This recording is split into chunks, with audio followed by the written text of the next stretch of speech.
asawa Hindi mo. talaga. Kahit na si Christina Hermoso. Yes, hindi talaga. Talaga? I don't always like them. Sexy ang asawa mo.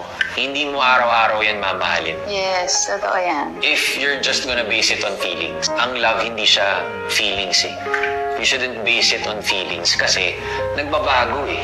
Yeah, Pag-gising ba?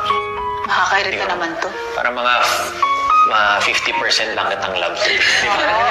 Hindi ka masyado maganda ngayon. Masyado maganda ngayon. Tsaka pag wala ka sa mood, Diba? diba? Love is a decision naman talaga.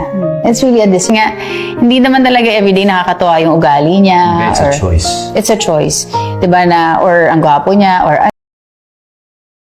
ano, parang minsan nakakairita din, diba? Pero, yun na nga eh. Alam yung word na irita. you cannot, Nakaka-irita din. parang ang sa akin kasi, I should not doubt God na ito yung taong binigay niya sa akin.